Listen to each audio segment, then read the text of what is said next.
Sir, good morning sir. So ano pong inaasahan nating ganap ngayon? Today, we are actually gathering to march.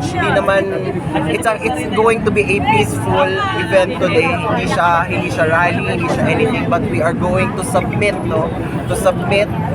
signatures from our kababayans all over the Philippines who wants to hear from the Supreme Court. I think it's really about time that we do something for the greatest leader of the Philippines, which I believe para sa akin it's going to be or still PRRD. So may mga kasama po ba tayong mga abogado na papunta Meron doon? po. Of course, everything, lahat ng galaw natin, accompanied and syempre advised by legal attorneys, so of course, attorneys. And makakasama natin siya today as we go papunta sa Supreme Court. And like I said, this is not a rally. Hindi siya rally that we all have to scream because I think we've done that for so many times already. But dito, it's going to be a peaceful rally. As a matter of fact, nakakataba ng puso because nung nag-ikot kami sa Pilipinas, we saw all of the people from Dipolog na nandito, Dipolog, the farm is here to represent Cotabato, nandito sila lahat. We also have representative sa Cebu, andito rin ang mga taga Davao. So it's such a beautiful experience to see that a lot of people are rallying for PRRD, saying na tay, hindi ka nag-iisa, tay kami naman ang gagawa ng paraan for you to be back home. So I'm very, very grateful. I'm very optimistic that this is going to be a successful event. This is going to be successful in the long run. Kasi sabi nga ni Ate Joey, she taught us that PRRD, wala naman siyang kaso dito sa Pilipinas. Wala siyang kaso sa labas. I do not know anong tawag doon, kung anong ginagawa niya doon. Kasi di ba, walang kaso here, walang kaso there. So we urge the Supreme Court to help us. Because wala tayong tatakbuhan si Supreme Court lang, and we urge them to help the Filipinos. It's about time. A lot of the Filipinos want to hear from you. And the signatures na ginawa namin ng team ng Tay Kami Naman Signature Global Campaign Team, naikot namin ng buong Philippines, and hawak namin ngayon. A lot of these people wants to hear from the Supreme Court and wants to bring PRRD back home. So yun lang po, sana po mga kababayan sa mga nanonood, pagdasal po natin si PRRD, pagdasal niyo po ang lahat ng mga kababayan natin na patuloy po na nagre-raise ng kanilang mga voice, because we really want him back home, because we believe that he sacrificed almost all his life for the Filipino people. He started in Davao, which I think you all know, and look how Davao is very progressive now. So I think really it's about time we stand up and pray lang tayo, laban lang tayo hanggang sa dulo, sama-sama tayo. Sir Paolo, for the record, sir, how many signatures did you guys able to gather? We will let you know sa takdang panahon, but I believe I believe we are in the same track. Can I ask Ate Joey to be beside me para she can tell you more about the things that you all have to know? Can you call Miss Joey? Pwede naman. Joey. Why not? So ayun, ang gusto lang talaga namin ipaalam sa inyo that when we talk about the signatures, we are very optimistic, We are very optimistic that we have really good number of signatures to present, sa Supreme Court, that marami talaga ang gustong mapauwi si PRRD.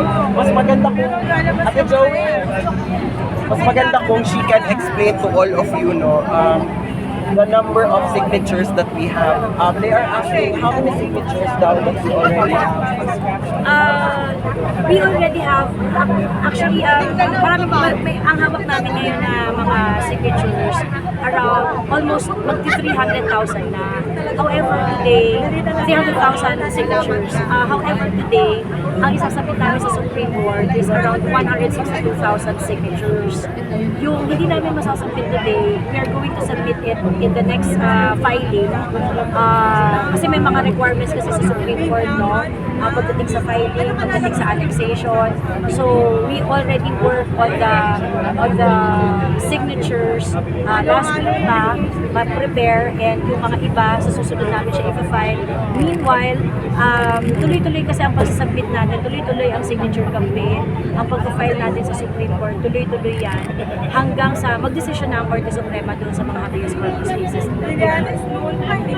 Ma'am, how many provinces na po yung nabisita nyo, napuntahan nyo for this campaign? 40 cities and provinces. Luzon, Visayas, Mindanao po yun. Kumusta naman po ma'am, wala po bang discrimination in some parts of the provinces that you were able to visit? Wala bang mga, hindi ba kayo inaaway, something like that? Siguro, ano lang, ang nag-stand out is yung Manawag, Pangasinan. Kasi pinaalis kami doon Pinaalis kami ng mga pulis doon. Even if we are in a private property, even if we're not conducting a rally, they ask us to leave. So, aside from Manawag, Pangasinan, wala namang insidente. Merong maliit na insidente sa Batangas, pero in the end, naging okay naman. Nadaan naman sa magandang pag-uusap yung nangyari sa Batangas. I think ang mag-stand out talaga pagdating sa diskriminasyon, malinaw na malinaw yun sa Manawag. Ma'am Joey, hanggang kailan po natin gagawin yung signature? Hanggat hindi nagdidesisyon ng Korte Suprema sa habeas corpus ng PRRD. Ayan. Marami man nagtatanong kung ilan na yung signature, no? Idagdag ko lang po kasi sinasabi nila na bakit 300,000 lang or bakit 200,000 lang, bakit ganito. Hindi ba marami namang mga Duterte supporter, ganyan. Well, oo, no? And marami pa rin hindi nakakaalam, and we're just using our platforms. That's why we ask everyone to spread the word, and let's do something for for PRRD. Alam ko marami sa inyo mga Duterte supporter naniniwala sa politika ni PRRD. Let us spread the word and let us push for action, especially in correcting the mistakes that are going on now sa bansa natin. Hindi madali na mangalap ng signature. Hindi madali na kung makakita tayo, let's say siguro sa isang araw makakuha tayo ng 700 signatures. 700 signatures na pinagsama-sama mo sa isang lugar ay napakaraming tao. Okay? But 700 signatures on paper, mukhang napakakonti. Okay?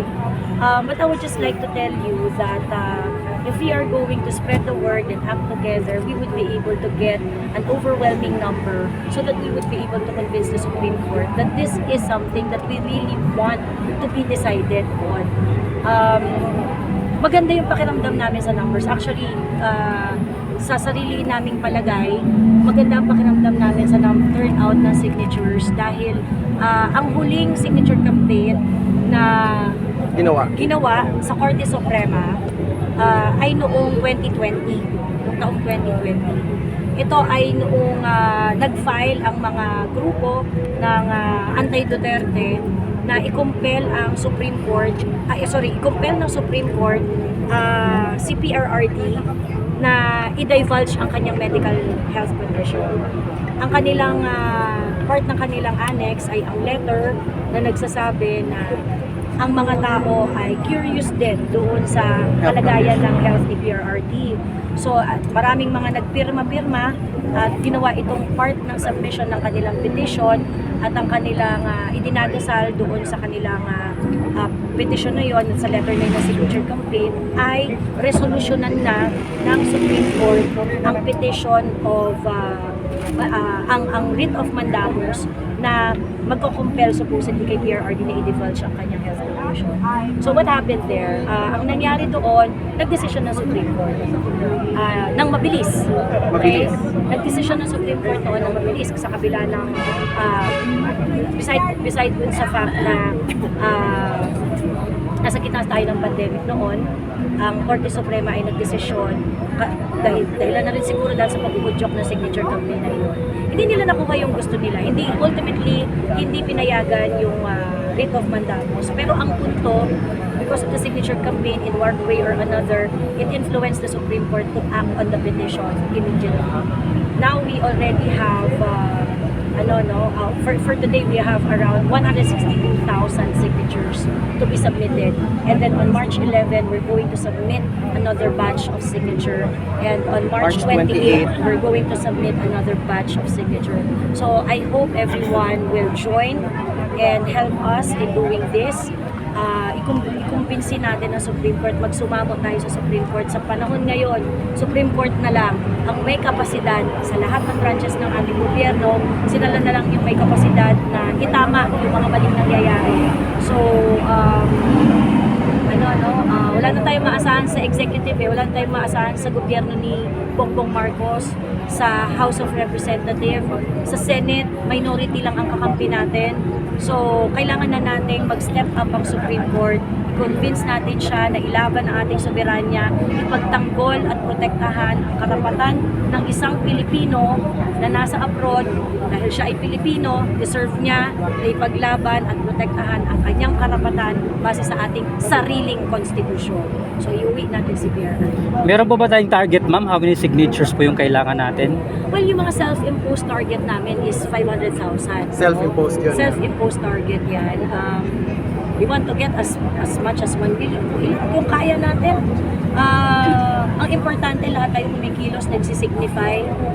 I don't think any, I'm very, very confident that this is the biggest signature campaign, if not the biggest signature campaign for this kind of cause.